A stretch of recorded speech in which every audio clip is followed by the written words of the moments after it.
So why don't you just tell us a little bit about the Beacon for those who aren't necessarily familiar with it. I knew many are, but tell us maybe what the focus is of the newspaper. Sure. The Beacon is really meant for people over the age of 50 and their families. We've designed the paper to address the most interesting things for people getting older in life who are planning ahead, looking to not outlive their money, looking to stay healthy into their later life, taking care of their older parents, perhaps. There's so many issues that affect us as we turn 50, as the boomers know. So many of us are doing that at the moment. Well, first of all, we call it a newspaper because it's printed on newsprint, but it's not really a newspaper. It's not a daily paper. It's not meant to be that topical. It's a feature paper. We come out once a month. And what we're focusing on are subject matters of particular interest to aging adults. So our health and fitness section is our biggest single section. We have so much material in there. We try to cover the latest in scientific advancements, both on topics of medicine and research. And at the same time, we also address the kinds of common problems that people tend to have as they get older or they find their parents having. And in a good way address what do you do about it? Is there a treatment? Is there a cure? What are the pros and cons of the various options? By the way, we get these stories from a wide variety of sources. We reprint material from Mayo Clinic, from Kiplinger's, from Johns Hopkins, from Harvard Men's Health, all kinds of resources. So we sort of do what Reader's Digest used to do years ago. We take the best that we can find from all the other publications and bring them together on a topic that's of interest to our readers. So I talked about health. We have our law and money section, which addresses Social Security, Medicare, other laws taking place in Congress that are of interest, taxation issues, and then anything else about investments that might be of interest, and as well as your wills and estate planning. We have a travel section, which focuses on both domestic and international travel of interest to older adults. We have an art section where we do theater reviews and museum reviews and write about famous people of yesteryear or people who are still famous today who are older. And then we have a technology and innovations section where we really try to bring our readers up to date on what's the latest development and what they should be aware of in terms of privacy issues and what they can find very useful in ways of saving them money and making their lives better. Thanks for that. You know, Stuart, I have to tell you, I always like to talk to people who have had varied backgrounds. You started your career, your professional life as an attorney. So is the Beacon kind of a second act for you? Because many in my audience are interested in kind of this second act. I get the impression from you that this was really kind of a pursuit from day one, but what led you from being an attorney to now being a publisher of the Beacon? That's a very good question. I went to law school. I got a nice degree. I got a nice job. I was dating, and my wife and I was following me along as I was an associate at a big law firm, and she got used to that lifestyle, I thought. Then we got married, and just a few months into our marriage, she said to me, "You know, when you come home at night from your work, I get the sense you don't really like it very much." And I said, "Well, you know, it's not the greatest thing in the world, but it's, you know, it pays well, and I worked hard to get here, and shouldn't I be doing this? Isn't that what a man's supposed to do for his family? Is, you know, make a living?" Yeah. She looked at me and she said, "No, I don't think that's what you should be doing. If it's not ringing your chimes, if you don't want to get up to go to work in the morning, then it's not going to be good for us and our children to be in our family life, because if you're unhappy, you're going to be unhappy, you know." And she told me about her own dad, who had gone into a business that his father had sort of laid out for him, which is in a sense how I got into law. My father wanted both of his sons to become lawyers. We did. And she said it was not good for their family and her father that he was doing this work. It was draining him instead of inspiring him. So she suggested that I find something that I really like to do. What, you know, she asked me, what would you rather be doing? And I looked at her and I said, "I'd rather be doing what you're doing." She was an editor, worked for a national magazine based in Washington, and she was writing stories and interviewing famous people, and a great old time. And that's what I did all through school, from middle school on. I was for staff and whatnot. So I had a lot of love for that kind of thing too. So we decided to start our own publication. And by starting your own publication, because I also love this too, you listened to your wife, and now you listen to her to this day. You're working together. It literally is a family business. So how's that working? You still enjoying all of this? And it now works great. The first year, because she was an editor originally and I was an editor, and we were both trying to work on the same stories and the same issue, we had conflicts. And she very early said, "You know what? I think maybe I should find another role to play in this publication." That's what I think she did, because she's become our bookkeeper, and she does the billing and the collecting, and she does a phenomenal job. And she works out of the home, and I work out of both, sometimes home and sometimes our office. And it's been great. It works very nicely for us. Good. Well, let's go back to the start of the publication then too, and talk a little bit about the overall reaction to the paper. I mean, I know it's warmly received now. There's a lot of high praise for the publication. Of course, you do this great job with all these sections. But when you first started, what was it like? What did you need to do in order to get it to a point where it is today? Right. Well, when we first started, as you can imagine, we were, just out of nowhere, we were trying to pull this stuff together. Now, I was working with, this is the story I didn't tell yet, the way I became involved with the Beacon is that my parents, who I told you, I blamed them for putting me into law, but at the same time, they saved me because they were, at that point, had retired, and they were working for a nonprofit organization. They had formed their own nonprofit, which was geared towards helping older adults get back into the workforce. They were helping them train for interviewing and learning computer skills and that kind of thing. Great. It's in Austin, Texas. So when I told them that I'm leaving the law and I'm going to start my own business and I'm looking into journalism, they said, "Oh, well, we've actually recently been put on the advisory board of a senior publication down here in Austin. Why don't you talk to the publisher? We'll put you in touch." So I called the guy down there. He told me all about the Beacon because he had one of about 12 beacons in the country at that time. Okay. And he said, "Oh, this is a great lifestyle. I love what I'm doing. It's very exciting. People love us." And he said, "Here's where I found out about it." He sent me to the guy who started the whole Beacon chain, who was in Colorado Springs. So we went to him, talked to him, and he said he would love to come out and do an analysis with us of the Washington area and see if this is a good place for such a publication. So we out. I made appointments with potential advertisers who might be good to support the publication because that's how we survive. The paper is free. It's just the advertising that makes it work. So he went with us to these appointments. Everybody we would show his paper to, said, "Oh my God, this is great. We need something like this here. This would be fantastic. Of course we'd advertise in this." So I said, "This is going to be a cinch." So we signed on with him, and he did our typesetting and design and helped us with some of the content very early on. And when I went back to these people for our first issue to try to get them to buy ads, every single one of them said, "Well, not now. Yeah. We have to plan ahead for this kind of thing. We've already done our budget for the year." So it was not so easy as I thought it might be. But we did get the first issue pulled together. And we printed about, I think, 15,000 copies or so. My wife and I loaded them up into the back of our car in batches and drove up and down Connecticut Avenue and Wisconsin Avenue and went into high-rise buildings and stores and groceries and pharmacies and whatnot. "Would you like this new paper? It's free. We'll just to pick up," right? So the first day was exhausting. We spent 8 or 10 hours on the road doing that. I come back to our apartment where the Beacon office is our second bedroom. And on our telephone, there's a light blinking. There's a message. So I pick up the phone and I hit the message button. And this is the recording. It said, "Your crossword puzzle clues are too small." And I was so excited. I said, "We have a reader." So I already picked it up. Read to the very back page, across the inside back cover, and has given us constructive feedback. Isn't that wonderful? So it's been like that ever since. We get lots of constructive feedback, and that's made the paper better every month. Well, the paper is excellent, and you deserve so many congratulations and kudos for a job well done. It's great to see it succeed. Certainly in the Washington, D.C. area, this is needed. I have many listeners and viewers across the country. If someone wants to get a copy of the paper, The Beacon, from you, where can they do that? Is that something that's available via subscription? How might that occur? If they want a physical paper, they can certainly subscribe. We do mail it all over the country, and that's no problem. Yeah. It's $12 a year, and that includes, it covers the postage basically. Yeah. On the other hand, we're also online, and you can read the entire paper online.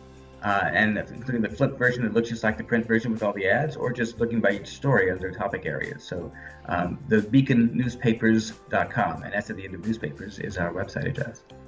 I know the paper does other resources. There are other things that are associated with the publishing company. So tell us a little bit about some of those. Sure. Well, those have come up over time. We've been working very closely with the government agencies around the area, the D.C. Office on Aging, the Montgomery County Aging and Disabilities, all the other in Virginia with the Fairfax Area Agency. And as a result of that, we've started doing, years ago, what we called housing seminars. And we did seminars around the whole metropolitan area where we invited speakers and we had some exhibitors and we invited people to come and we usually did it at a senior living facility that provided lunch. And that grew and grew and grew. It became so busy and popular. We were doing them like 12 times a year, and it was driving us crazy. It was just too much work.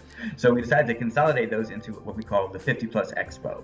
And now we do 2 expos, one in Maryland, one in Virginia, every fall. And we have health screenings and flu shots and exhibitors and speakers and entertainment and all kinds of things for 4 hours, from noon to 4 on a Sunday afternoon. And they're coming up, actually. End of this month, September 30th, is going to be the Virginia one at Springfield Town Center. We've been for several years now. It works very nicely there. And October 14th, 2 Sundays later, it'll be at the Silver Spring Civic Center. And we get more than 1,000 people at each of these events, and it's a lot of fun, and people pick up a lot of good information and door prizes and that kind of thing. It's a lot of go ahead. Oh, I was just going to ask. So, further on that point. So these are local expos, and I know the paper is published really in, I think it's 4 kind of editions that are. So maybe tell us about those 4 editions, and I think then tie that into kind of the various local activities that you're doing. Sure. So we started the Beacon with what we call the Greater Washington Edition, and that was Washington, D.C., which is where I lived when I started it, Montgomery and Prince George's counties in Maryland, and all of Northern Virginia, Arlington, Alexandria, Fairfax, Falls Church, that whole area. That is, to this day, still one edition. That is our biggest edition, more than 100,000 copies we print and distribute every month. It's our strongest readership. Years later, we ended up going into Baltimore. I got a call from the Economic Development Office of the City of Baltimore saying, I live in Maryland and I see your paper all the time. We need something like that here in Baltimore. Why don't you have a paper here in Baltimore? So with their support, we ended up deciding to start a Beacon in Baltimore. And it now covers Baltimore City and Baltimore County. It's about 65,000 copies a month. It's also very popular and doing very well. Then we got a call from Howard County, which is, of course, the county in between Baltimore and Montgomery County. And they said, we would like a paper here in Howard County. And I said, we hadn't gone there because they had a publication of their own before that had been started actually by the former head of their Office on Aging. So I didn't want to step on any toes. But she had retired and closed the paper down. I hadn't realized it. So the Office on Aging called me and said, we used that paper to get the word out to all of our seniors, what's going on in Howard County. We need something like your paper here. And I said, okay, what do you want, a Washington edition or a Baltimore edition? And they said, we want the Howard County edition. Yeah, right, naturally. So we started Howard County edition. That was our third paper. And then 2 years ago, a friend of mine, someone who I've known for a number of years, who published the senior paper in Richmond, Virginia, got terminal cancer. And before he died, he contacted us and said, would we take over his paper so it doesn't die with him? And so we did. So we've been publishing 50 plus in Richmond now for about 1.5 years, and it's starting to grow too. As I say, I always love these family business stories. Again, congratulations. I work closely with my wife on many levels, and I enjoy it, and we make a good team. She has my back, I've got hers. It's also nice to hear the story of your parents and their work in kind of the nonprofit world. You're carrying on a bit of that tradition. You're active on the state, local. What kinds of things are you doing? Oh, all kinds of things, actually. Yeah, I was on the Montgomery County Commission on Aging many, many years ago for a couple terms. And then while that was going on, the administration changed in the state, the governor, and I was asked to serve as on the state level Commission on Aging. So I went up to the state level, which meets in Baltimore, and became active in that for a year or so. And then I was asked to be chair. So I chaired the Maryland Commission on Aging for about a decade.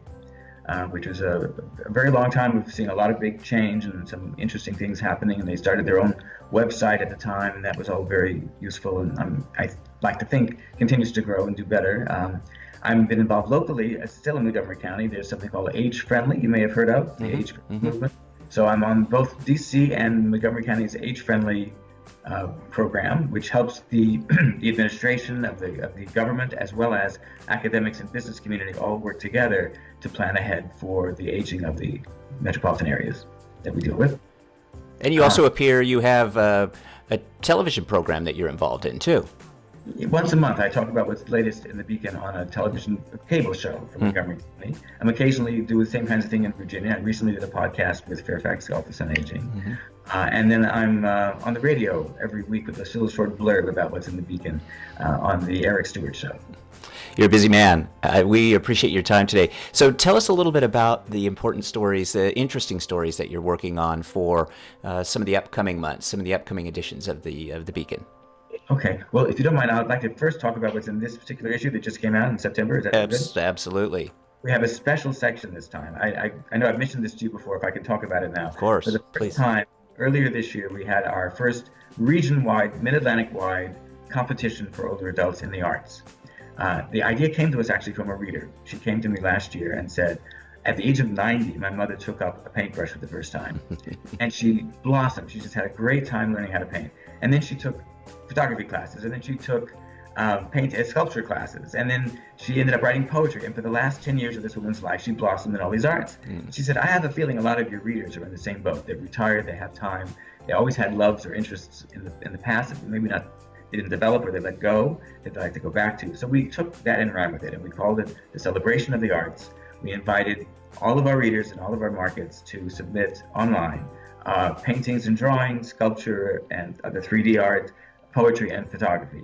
And for 3 months, we had this open competition. And then I was amazed. At the time the competition was over, we had more than 900 entries. My gosh. Yes. I had when I solicited judges for each of these categories, I had no idea they'd have to look for hundreds of entries. Yeah. But it worked out beautifully. Yeah. Phenomenal quality work. I couldn't believe how beautiful it all was. And it's all on our website if you want to go take a look at it. Yeah, we will put links up. Yes, definitely. Right. So we're going to honor those winners in two ways. First of all, we have a special pull-out section in this month's issue of the Beacon, the September Beacon, and all of our editions, with information about all the winners, first, second, and third place, and the honorable mention names and pictures of their artwork, and descriptions of the judges and the process and the whole thing. And we're going to be actually presenting the awards at a ceremony at our expo. So again, on September 30th at Spring Talent Center, you can come and meet the artists themselves. And talk to them about their work. Yeah, I think that'll make for an upcoming segment of ours, too. I think we'll join you and talk to some of those people. I have a love for all of that, too. My mother is just about 90, and she's doing a lot of arts work herself. So I think that's important stuff. I think it's also important to have kind of a community around you, too, and you seem to be doing all of those kinds of things. I know that you have a quarterly a housing and home care options issue and magazine. So why don't you tell us a little bit about that? That seems to be an issue of real importance for my audience, is the whole idea of home. Yeah. It certainly is. I'll mention also in terms of the paper, as I told you, it's a free publication and is supported by advertising. Our largest single area of advertising comes from retirement communities. And I think probably one of our second largest is like home care issue. So it's a very important topic that our readers like very much. Our readers often tell us that they find the ads as valuable to them as the stories because you know it's going to be geared towards their needs. So on a quarterly basis, we do a section focusing on that. And there are two main areas of housing that our readers have said are important to them. First and foremost, for the vast majority, they want to stay where they are. They want to age in place, stay in their home. So how do you make your home safe and usable for you as you get older? How do you bring in the kinds of services you need as you get older? What are the technologies you can use to help you stay at home better? So we have all these kinds of stories to help people stay in their homes. And then for those who want to move, there are a million questions too. I mean, how do I sell my house? How do I downsize all my stuff? Where do I go to? How do I know what questions to ask? How can I find the best place? So all these subjects are addressed as well. So every quarter we have 8 or 9 or 10 stories about these various topics in a special section that people can pull out and hold on to. If they're not needing them right now, but there's a story there that they think will be important in a year or two when they decide to move, they hold on to it, and that's very useful. Stuart Rosenthal, I've gotten a chance to get to know you on a couple of different levels, and I have to tell you, one of my favorite ways of getting to know you a little bit is through the Beacon newspaper and your articles from the publisher. Tell us about those a little bit, because that's a special section of the paper. It's by you. I'm sure it's researched by you. They're well done. So what is it that what kind of led you to doing that, and is that a favorite of yours? Thank you. It really has grown over the years. On page 2, we have this from the publisher column. And honestly, when I first started, I was 32. And I didn't feel I had any right to tell our readers who were over 50 what they should be thinking or what's important or what. So they used to be more fluff and more, this is what's in this issue this month, or this is what's coming up, and that kind of stuff. But the older I've gotten, and the more I've come to understand and appreciate the personal effect of these issues that we're facing, I've become more and more outspoken in what I have to write about. So I do write about very interesting, I think, things that are interesting to me, things that happen to me. I've written about assisted suicide. I've written a lot about Social Security. That's in this issue, our September issue coming out, is about Social Security and Medicare. I went back, I've probably written 6 times over the last 30 years on Social Security and Medicare, each time saying, we have to do something about this, folks. Things have to change. We can't keep going the way we're going. Here are the problems, here are the solutions. And no one listens to me. I don't know why, but it's I'm listening. So I wrote it again this month, and I said, look, here I'm laying out one more time. Take a look at what the issues are. Let's try to get people together on this. I wrote about a drug pricing issue earlier last year, I think it was. I had an issue myself with a rehabilitation office. I was getting some rehab, and they offered me a pill that I didn't think I needed. I said, I don't need that. I can do 5 and just aspirin or whatever I take, naproxen. And he said, no, I really think you should try this new pill. And he signs me up for this pill. And he says, it's free. You don't have to pay for it. We'll send it to you. They send me a box of pills. I look in the paperwork. $2,387 they charged my insurance company for a bottle of 30 pills. Wow. I hit the ceiling. Yeah. So sent it back. I screamed bloody murder. I wrote a column about it. I ended up writing 2 columns about it. Ouch. And I researched the whole issue. How did they get away with this? What is this all about? You know? So trying to alert our readers to these kinds of problems. So I'm also open to suggestions from readers as to topics that we should address. So yes, it is a favorite one. So if somebody has an idea to suggest to you, they can find you easily online. I know how to reach you, but tell us a little bit about where they can find you directly. Okay, well, it's in our paper on page 2 again. There's also our letters to the editor, which we love to get and love to print. So it's info@thebeaconnewspapers.com. And if you send your letter or your comment or your request to that, that's fine. We also answer the telephone. So if people want to give us a call, they can call us as well. Good. Well, Stuart Rosell, thank you so much. Great talking to you. We're going to put links up to where people can find you, where they can find the Beacon newspaper, how they can subscribe, all the details. But what a great work you're doing. We appreciate it. So nice to talk to you. I know we're going to be talking again. Thank you, Paul. I appreciate it. This has been great. Yeah, thank you, Stuart.